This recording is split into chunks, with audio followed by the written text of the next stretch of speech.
I've started recording now.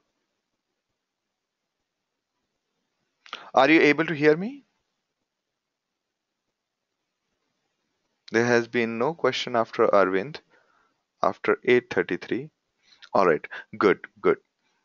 So now let's have a look at this workflow. Although you may not need to um, write this, but you must understand what is going on. Let's have a look at the full file. So at the top you see every XML which is for execution of a workflow. Every XML has a name, has got a top level node called workflow app. It has got a name and then a schema, and then we define that this is our entry point. And what does it say? It says that start to word count. Okay, now this is the entry point.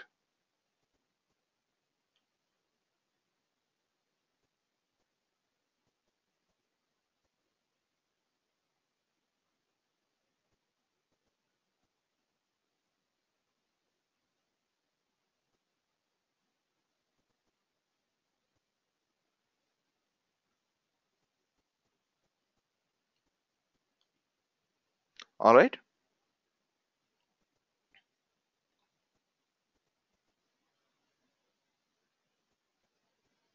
this is the entry point, and it is saying that start this action. And what does it action composed of? It's composed of a map reduce task.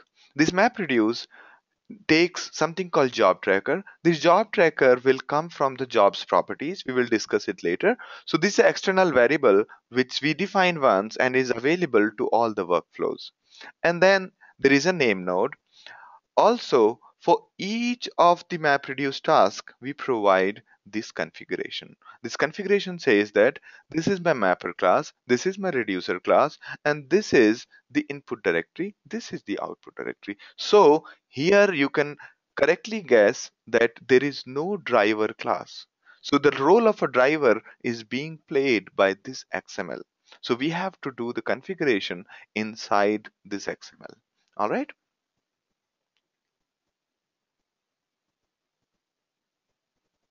Yes. So again, very good question. Thank you, Arvind. Arvind's question is, do we have timeout for a job if it takes longer? That you can pass as a property. Okay, timeout period. All right. You can pass that as a part of a configuration or a property to get it executed. All right.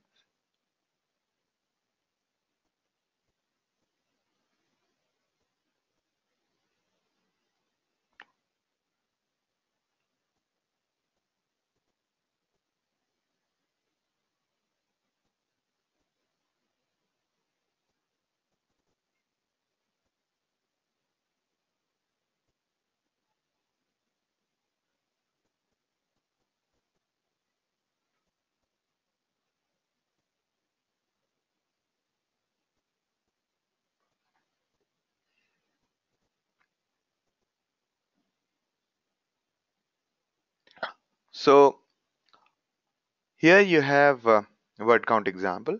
Now let's go a little complex. All right. The next here it's very simple. Again, I did not mention this part. So if it is successful, meaning MapReduce is successful, go to end, and end is the dead end. All right, meaning where it finishes everything. And go to kill. In case something goes wrong, it just gives a message here and ends the task. Okay, the whole thing again stops. Now in case there is a complex workflow like this one, you start at a point, then you fork. So we say, what exactly are we saying here? We are saying entry point is our first task, and this first task, after it finishes, it launches a fork, and fork basically launches second and third, and this join waits for second and third, and then it executes final. All right, so we can do that kind of magic very easily here. We can do that kind of magic very easily here. You see that? So entry point is first job, and what does first job do? Some map reduce. And this MapReduce is calling fork or kill. And inside the fork, what we have is second and third job being started. And what does it mean by second job? Second job might be a pig something, okay? And it might be hive, or it might be a scoop, or anything else. All right. So we have got second job here. Then we have third job, second, third, and after that we have something called final job. Final job is of type join, and in both the cases we are saying in second and third at both the places we are saying go to join, okay. And in the final job we are basically joining it and then executing some other task, maybe scoop or a flume, okay. Next is that at the end of all of this process we say go to end, which is dead end. So this is how we define the XML, but most likely you are not going to need any of this. Okay, you are not going to need any of this. Reason being that there is a beautiful UI available to do the same thing. Okay, it's a very beautiful UI available to execute the same thing. Now, one is from command line and other is the UI. I'll just show you in the UI and then I'll show you from the command line how to get it executed and then we can discuss it further. All right.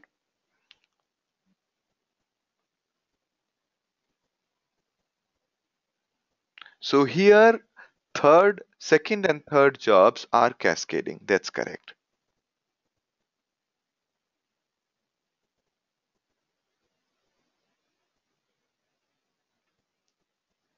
They are not conditional. They are basically, you're right, Arvind. They're basically kind of a workflow where, I mean, kind of a fork where second and third will execute if first finishes successfully. Okay, we say okay to fork, you see that, and then fork basically means you start all of these things parallelly, and then join will wait for both to finish.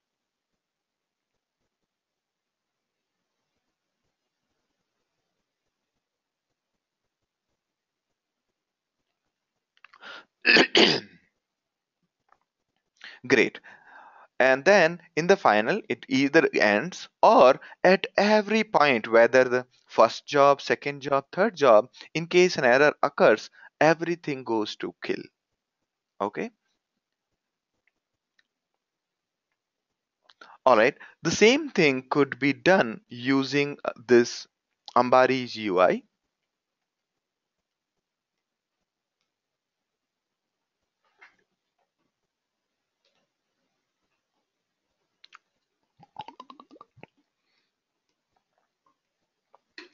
Okay, so you could go to, let's say, job designer and create a new design here, saying new, not this. You could say,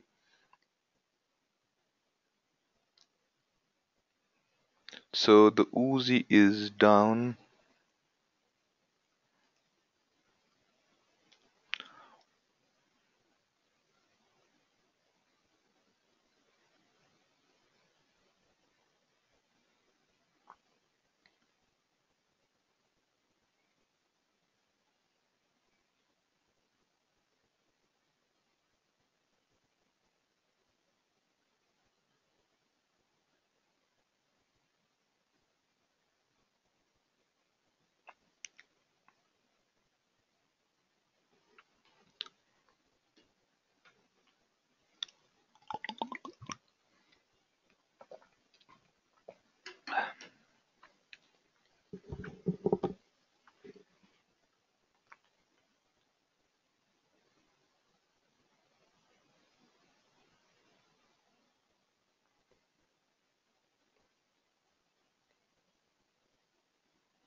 All right.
All right. So you can see that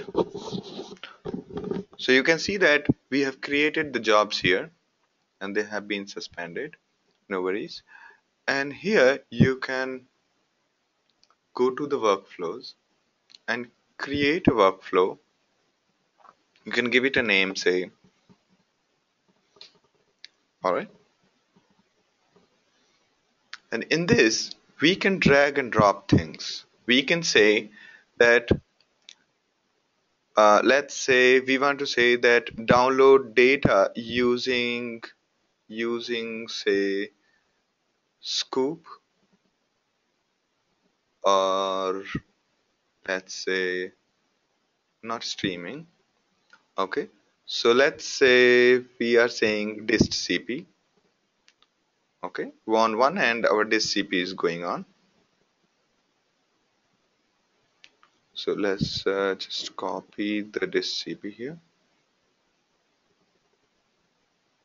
So let's say I'm saying dist cp and I'm adding some file, some dist cp. Dist cp is a way whenever you have to copy the data in bulk, you can say Hadoop dist cp. Hadoop dist cp means it will copy the data in bulk and is very efficient. Okay.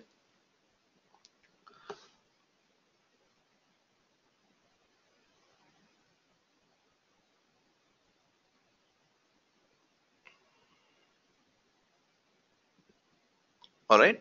The next one could be the, let's say, the parallelly we are also downloading data using Scoop. This is my Scoop command, let's say. Okay. So here you can see that these two jobs, this CP and Scoop, just because I dragged one top of another, they become in parallel. Okay. Now let's say after both of these things are done, we are executing our pig script. You can write your pig script here. You can browse it and put it in HDFS and pick it from there. Okay. You can pick the script from the HDFS and you can say, okay, my pig script.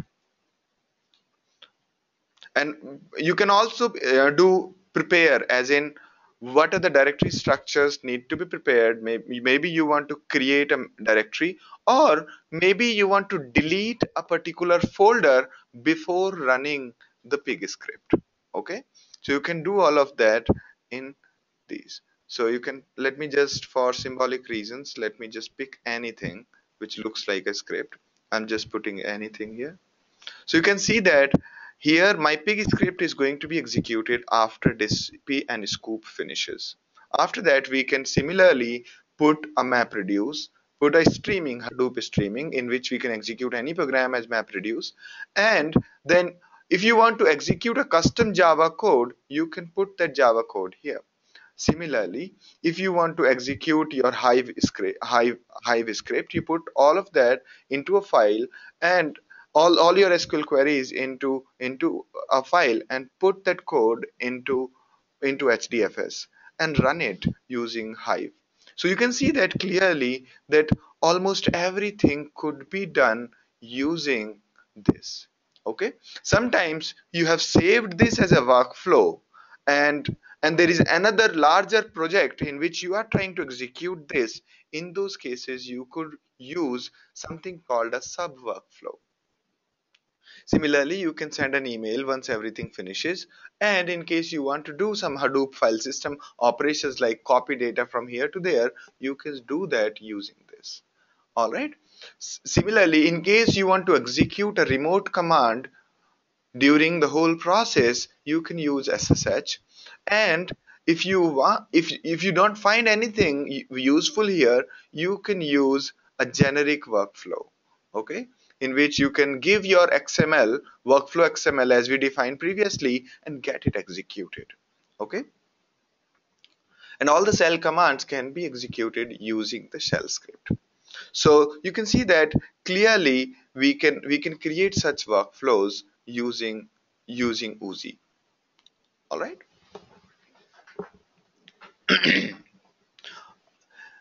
Next is the similar thing, the way we have defined it here. We are not going to execute it because it will take some time to configure all the variables. All right. And in the similar fashion, you could execute things because this UI is great, but in production environment, you would like to execute everything from command line. Okay. So how I have prepared a quick example for you.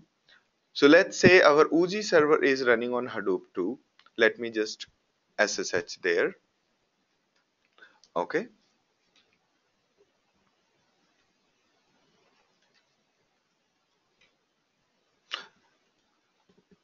I'm just hoping that, yeah, good enough. Now already copied these examples here.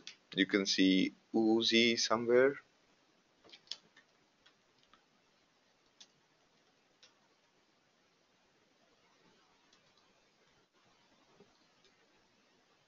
Let me just copy it again. Okay.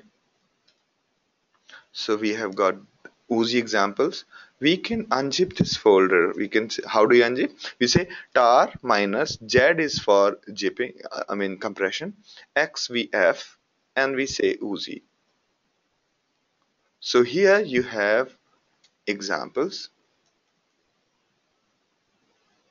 Okay. Now we can copy these examples from here to HDFS. Hadoop fs minus copy from local, and we can say examples.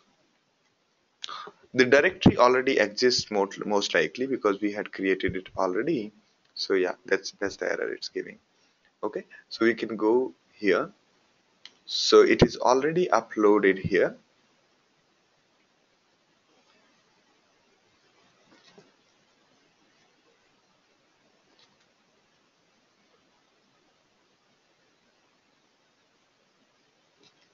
Okay, now you can see this is a large project. This examples given by Uzi guys is really good, and you should keep a copy of this with you. You just go through all of the examples. Those are really nice one. And at the top you have, I'll just show you that example. Okay, now under the examples there is a folder called apps. These are the various applications. As a part of a bigger picture, you might have many applications, as in some part of your project is being done in pig, some is in hive, some is in MapReduce. So let's say hive, for example. Inside hive we have hive script. Okay, we have hive script which basically does something in hive. Okay, and we have got these job properties. This job properties is not really required in the HDFS. You have to have it locally, not in HDFS. Okay, next is the workflow. This is the workflow which tells that what to do when. Okay, this tells that execute hive command, and that's it. Okay, so this hive command will basically, if you look at it closely, all it's doing is taking these two variables while preparing it, saying that on name node delete for this current user, delete example root and output data and in hive. So this folder it will remove, and then it will create this folder again if it doesn't exist, and then it will execute this script. All right, then it'll execute. So this is how you generally write your workflow. In case you want to execute all of them, you can embed all of those in a separate workflow. Okay,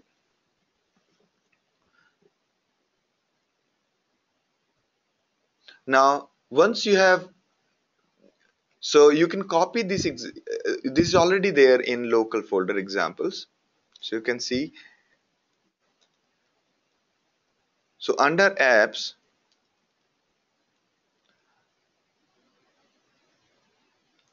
MapReduce. Okay, and we have job properties. Let me just show you the job properties, and it says that it's name node is on localhost, 8020. That's not true. Our name node is on Hadoop 1. Okay, hadoop1.nobigdata.com. All right. Similarly, our job tracker is also on.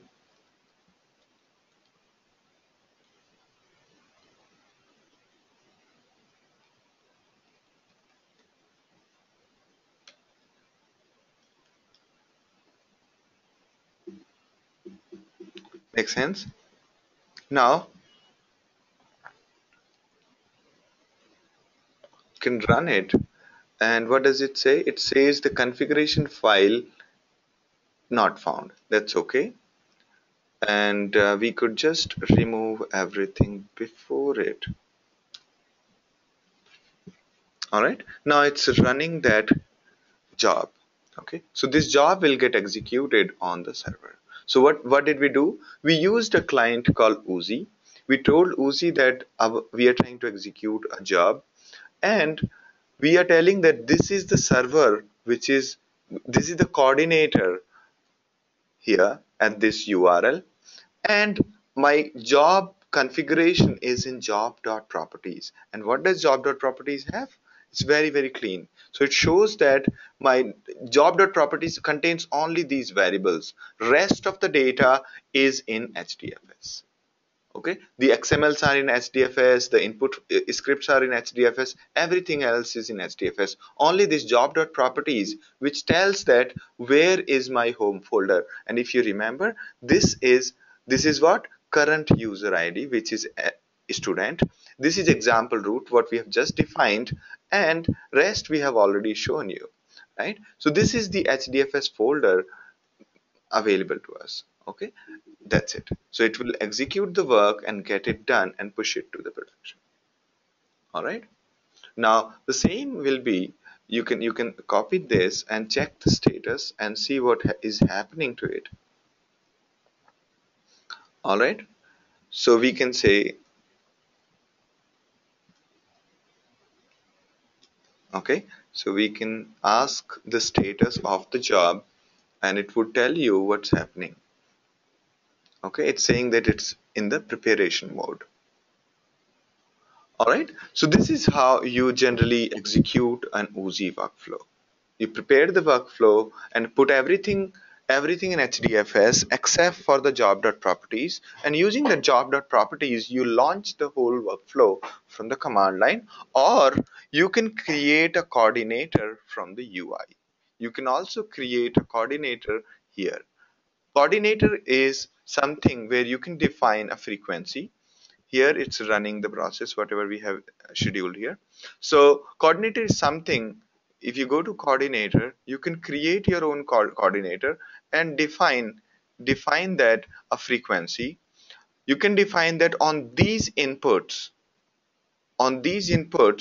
you should execute.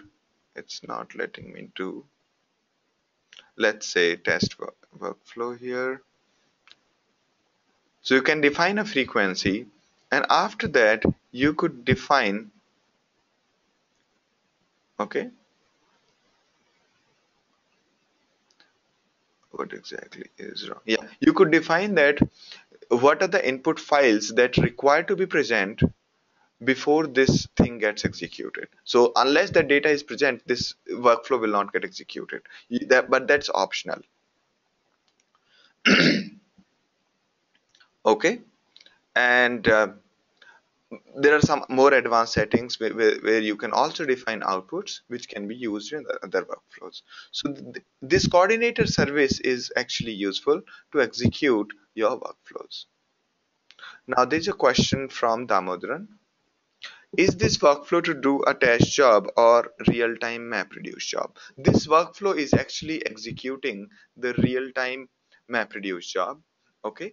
Ideally, what you do is you basically create the full workflow and then use the coordinator to get it executed periodically. All right. But in the real life, this is how exactly you do. You use Uzi to get your work done instead of tying up shells scripts or doing a chaining of the MapReduce tasks. You generally use Uzi to do the coordination work for you. All right. Did I answer your question, Damodar?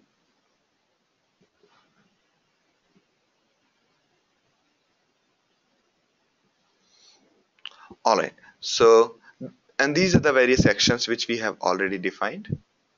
Okay.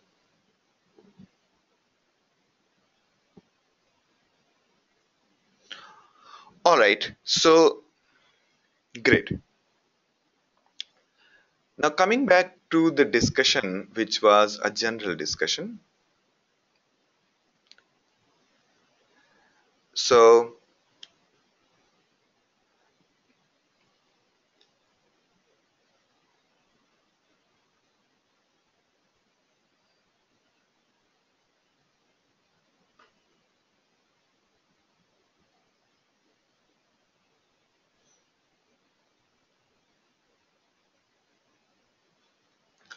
Damodaran says that actually we use a similar tool, GUI, looks same since 2000, year 2000. So I'm surprised to see Uzi adopting a similar concept. Yes. So these concepts actually are inherited from something called BPM. Probably you would be using it already, something called business process mapping, business process workflow management system. Right? Those ideas come from there. Right, you're right. All right. Okay, so here is an interesting idea. Let me just try to put a couple of things in place. Okay, so far we have discussed many tools. We discussed HDFS, we discussed HBase, we discussed Zookeeper. These are only for storing data. Okay, storing and processing data. Storm, Spark are different for processing data, and we have MapReduce, we have Hive, we have Pig. These are processing tools. Okay, processing tools.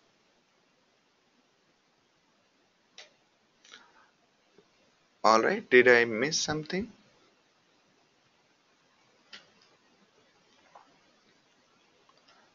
Okay, and then transport tools, transport and auxiliary. So in transport we have what we talked about: Flume, Scoop, and normal program can anyway do anything. Okay, now in this is storage. So we talked about HDFS, then we talked about HBase, then we talked about Zookeeper, and then we talked about what did we talk about? We talked about what was the yeah, Cassandra, MongoDB, and others. All right. So other NoSQLs.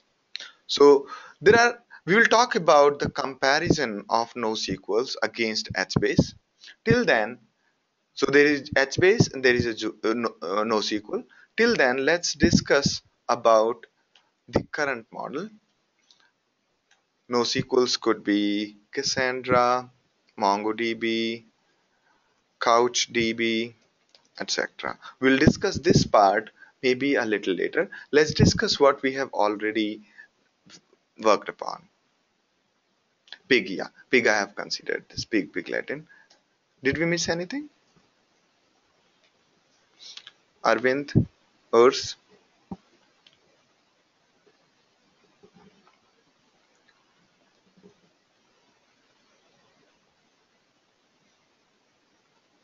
Maybe you can put you know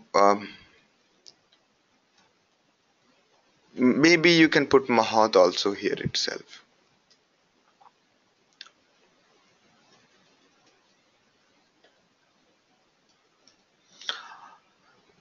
right? Yeah, this is here processing tool.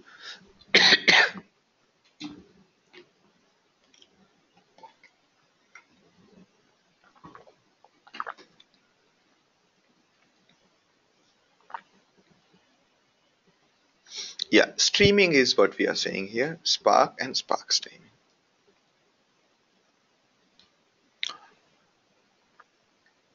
Good.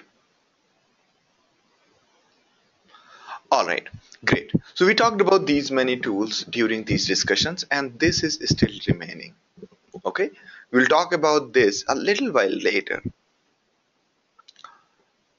So let's just quickly go through each one. So this is for unstructured data in file systems.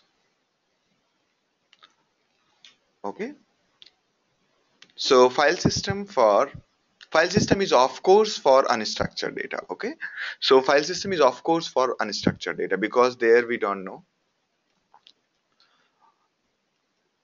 File system on humongous data.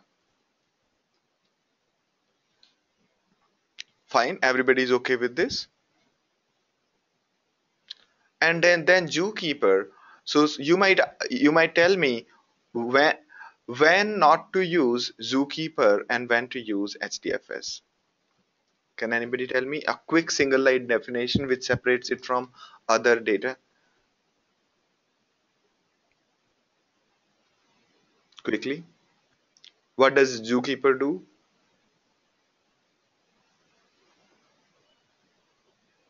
Okay, Urs is saying small often accessed data.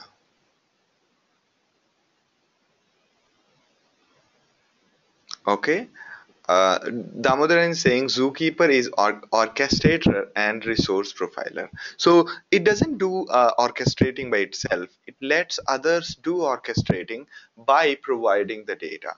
Okay, you can think of zookeeper as a centralized configuration tool in which you can put the data, you can take out the data, and so on. Good, good. Praveen is saying maybe Damodaran, I don't understand the actual meaning of orchestrating. Yeah, resource manager. Yeah, that's a good terminology. Awesome. So you have given the correct answers. So Zookeeper is for small data, but when lots of people are trying to access it parallelly on the same system and lots of people are requiring a coordination, then you use Zookeeper for very small data.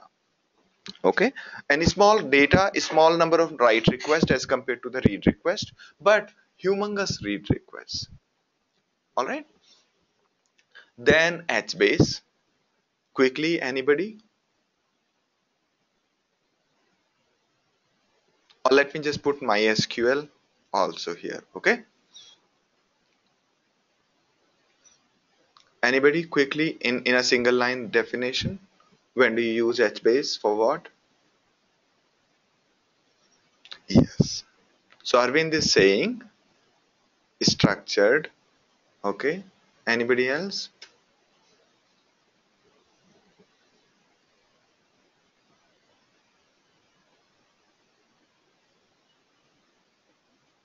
Great, great. Thank you, Damodaran. All right, brilliant.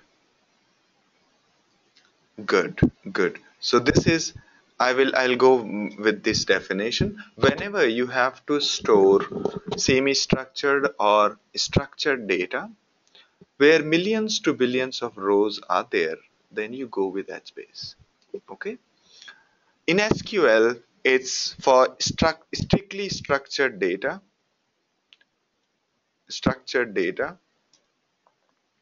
up to up to max 100 millions records in a table. Okay. And there is also a throughput, number of requests that MySQL can handle. The way people used to generally do is they install multiple MySQL parallelly and distribute data, but then it leads to a lot of problems. Okay, we will discuss this after this. And then quickly, anybody, this one, so that we can differentiate between these two. Storm is All right, good. Thank you, Damodran. Very good answers. Structured data, but for small footprint. Good. All right. Now, for Storm, what we have understood so far when we use Apache Storm?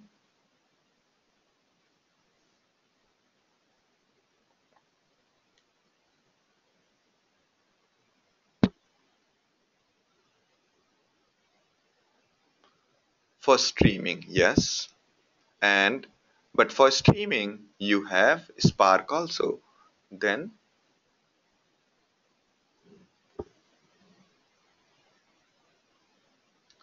Spark is also distributed.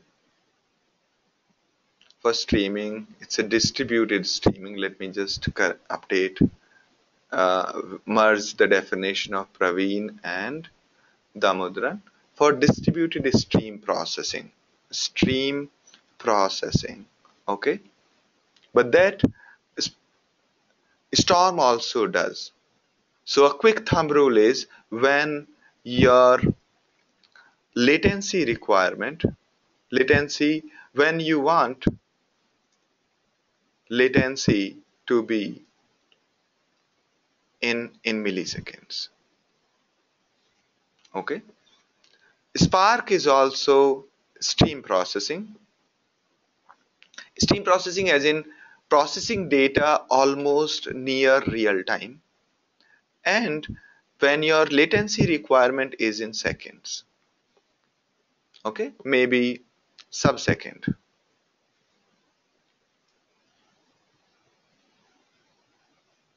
Make sense? So here it's millis, here is sub-seconds. I'm trying to be blunt so that we have a quick recall of what exactly to use when. Good, good. Streaming is for data processing in motion and report generation in real time. Good, good. Just give me a second. I'm getting a call from unknown number.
Hello. Yeah, I'm extremely sorry. I have some personal emergency because of which I'm getting calls. All right. Coming back to Spark streaming. So Spark streaming is for rule-based parsing of real-time data with that is Damodaran's answer. Okay. All right. So basically, it's yeah, that's good. I would just remove rule-based parsing. Okay. Okay. And I'll say it processing. So whenever Spark streaming is essentially putting all of the data into a distributed memory and get it processed using really efficient tools. So the other differentiating factor between Spark streaming and Storm, when you compare these two, Storm is for millis. Now let's say you are okay with sub-second kind of processing. Okay, so we were actually doing Spark streaming here. All right, we will talk about Spark a little while later. So another benefit of using Spark streaming, okay, another benefit of using Spark streaming is you get very efficient machine learning tools, which are not there in Storm. For that, you will have to code it. You will have to prepare it. Okay, but in case of Spark, all the tools which run on Spark can actually run as a Spark streaming, because any streaming data is continuously being converted into RDD, and all the tools in Spark run on RDD. Therefore, Spark streaming not only provides you really fast way of processing, although it does not give you the millisecond kind of a latency, it gives you a sub-second, as in it gives a response time of sub-second. Sub-second means zero point 0.1 to 1 second. But it gives you a beautiful machine learning tools, as well as it's really well supported. Okay. And the other benefit of using Spark streaming over Storm is that you don't have to install anything else if you already have Hadoop installed. Okay. Nothing to be installed. Okay. If you have Hadoop. But in case of Storm, you'll have to run your separate cluster. Make sense? Spark, anyway, we have already discussed. Between Spark and MapReduce, we are very clear when we compare these two. Spark is for near really fast processing. MapReduce is slow but very resilient. Okay, fast processing but memory intensive. So if one user is executing his task at Spark, the other user will suffer at that point of time. Therefore, it's not great when you are having multiple teams trying to execute their MapReduce task. Okay, although Spark does a very good job, but still it it consumes memory over for some period of time. All right, this is clear to everyone. The next set of processing is using Hive, where you give SQL here. For if you are processing some structured data, then Hive is good. But if you have semi-structured data and you are doing ETL jobs, then Pig is good. Okay, because in Pig you can load unstructured data without providing any definition, and later on when you clean it up, then you can form the definition. All right, and then rest of Mahots like Spark R, MLlib, all of this is good for for the, for basically data science specific, what we call it variety, as in the difficult kind of problems can be solved using these libraries, such as finding a path in a graph, finding page rank, finding all automatically grouping a set of points in two-dimensional space, three-dimensional space, or any dimensional space. Automatically say we give a big list of cars, and we tell that we give the properties of all the cars and hand it over to Mahat and ML. Okay, we hand it over to Mahat and MLlib. They can give us, or any of these tools can give us automatically grouped cars together which are in the same behavior. So those kind of complex tasks can be performed using these tools, or you can write your own algorithm on top of Spark or MapReduce. All right. Next is the transportation tools, which we have already discussed. Flume. Flume is for unstructured data, and unstructured and continuous. Okay, this is something which we miss out because it runs as a process. It runs like a pipe. You connect the pipe, it'll keep on pushing the data to HDFS. Okay, and Flume is not a client. Flume is something like a server. Agents are run on multiple machines. Scoop is like a big small script which converts our commands into MapReduce to copy the data back and forth to a structured place. All right, good, good. Everybody okay?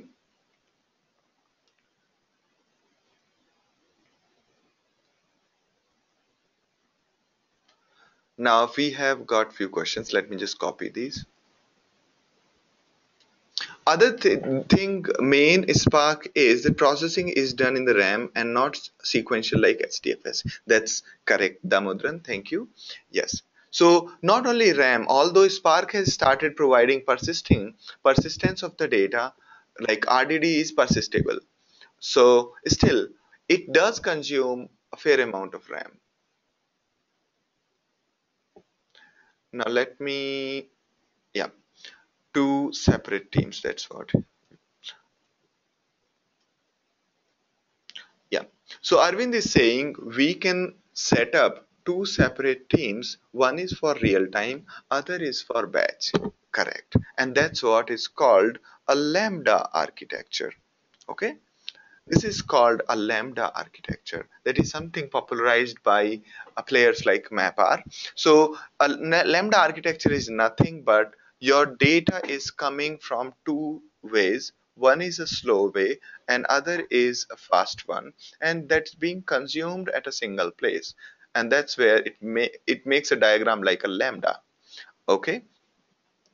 So we generally have two teams. One is for real time, other is for MapReduce. But at the end of day, everything is going into HDFS.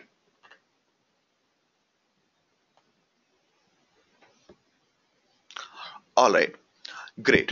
Now coming back to our main discussion, we'll discuss NoSQL and then we will discuss the project, and that's it.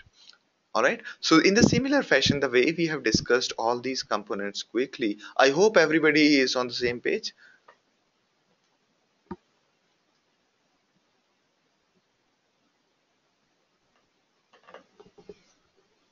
No? Great. Great, Sirisha. Great, Subbareddy. All right. And so I'm trying to be very rash or very harsh about the component so that we can make a sort of mental note of what is used in what kind of circumstances. All right. Next is the NoSQLs.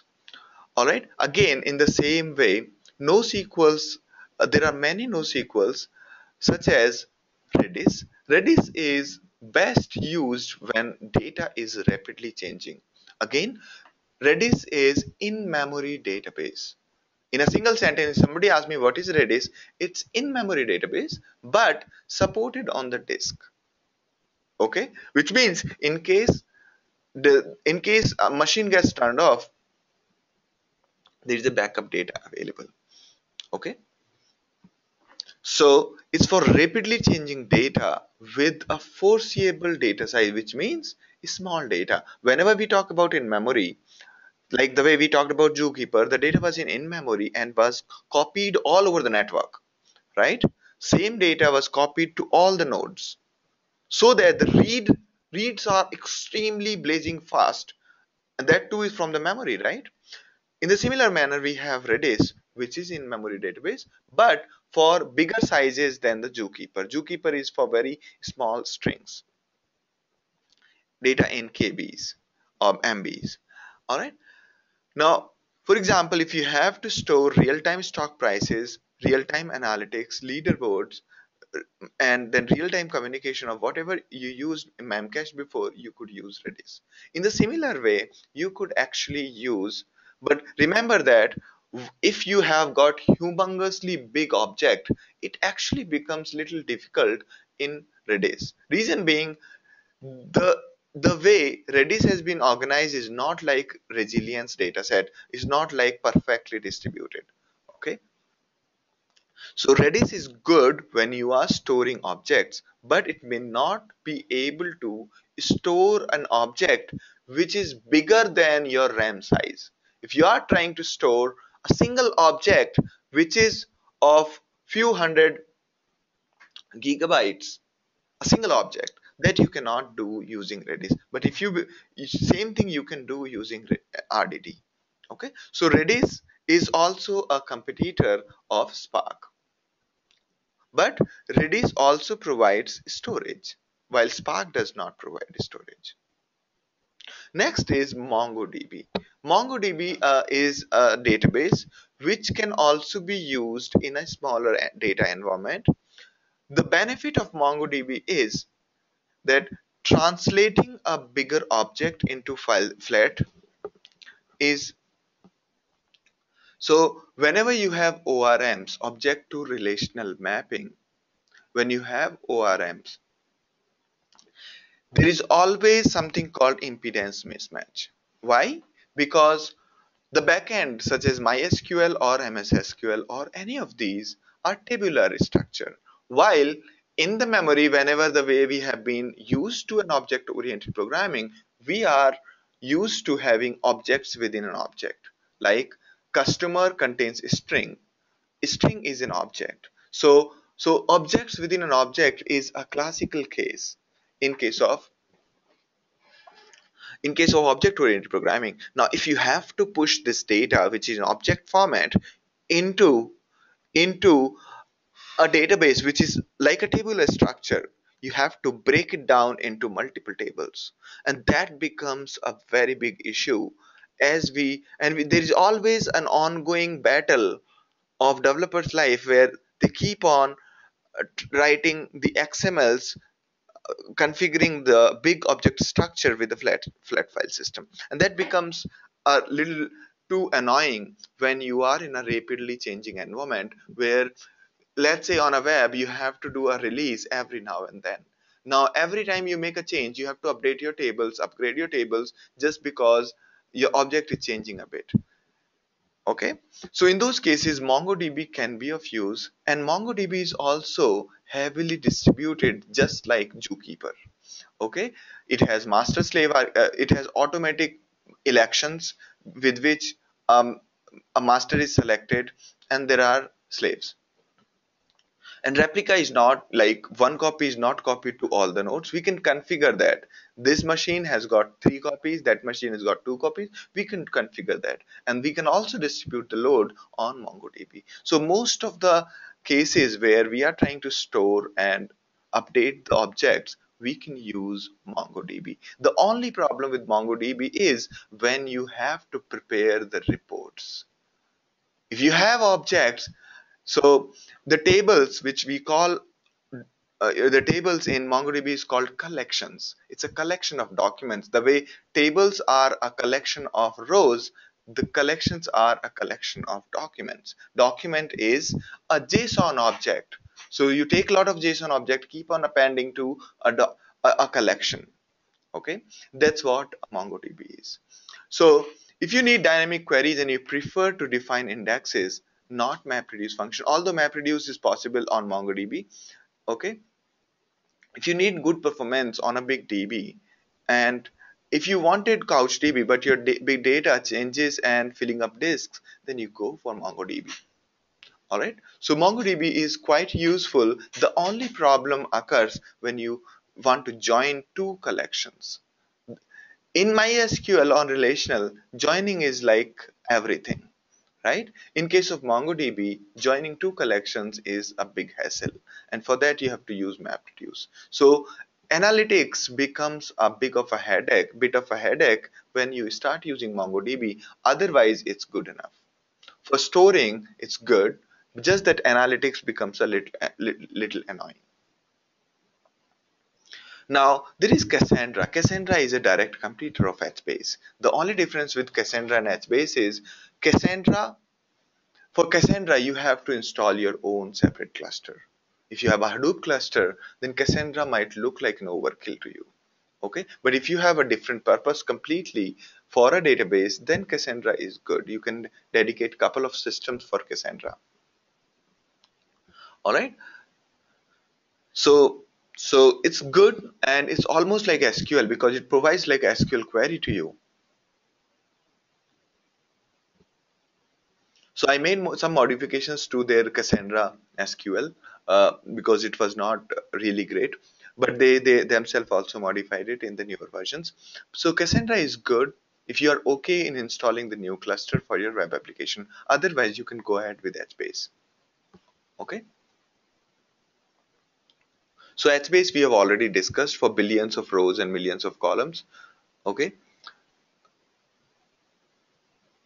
The only difference is in case of HBase you don't have a query language, while in case of Cassandra you have a query language.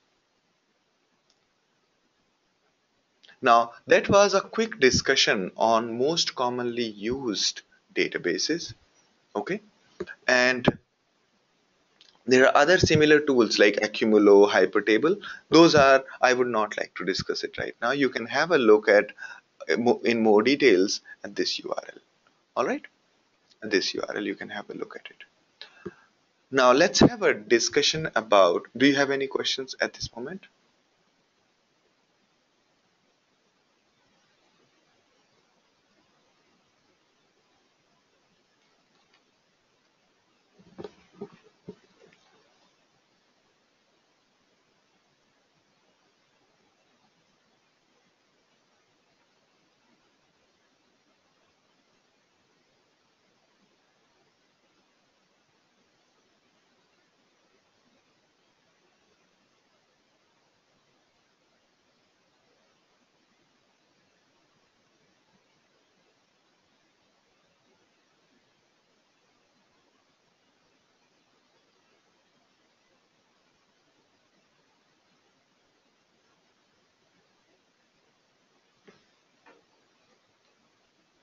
All right, good. So no questions. Moving ahead. All right, so not here. Okay,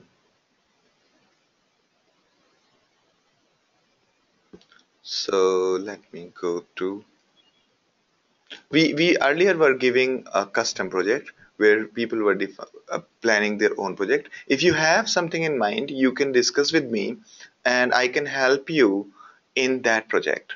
Okay, I can help you in that project, but that doesn't mean that you don't do the usual project. Okay, so let me just take you to,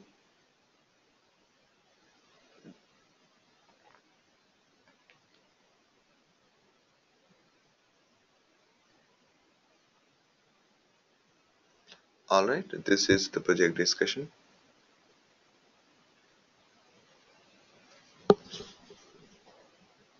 Okay, so as part of the project, you will have to do a sentiment analysis of a movie called Iron Man. Okay, and in this basically you will be using Twitter data. You'll be using Twitter data, and the data we have already made available to you. Okay, so although this is just an outline, this is a sample project, you could do couple of deviations. You could do couple of deviations, okay, such as I think. it would make sense when we go into detail. Right now, this example is entirely in Hive, okay, and the data that is available has been downloaded via Flume from Twitter. We have provided a Flume script also, which you can try to do use downloads. So I will take you through this script once, and then we go back to what are the possible deviations, and if you have something else in mind. Okay. So first of all, log in into Hue, and then go to the location where we have uploaded all the data. Okay, place where we have uploaded all the data. We have dictionary, we have time zone map, we have tweets raw. So this is the data which we are going to churn. Out of this, tweets underscore raw contain the data which is downloaded from the Twitter. These are tweets. What are people talking about? Let's have a look at it. Let's have a look at it. What does it look like? This complex object looks like. Okay, so we say JSON formatter.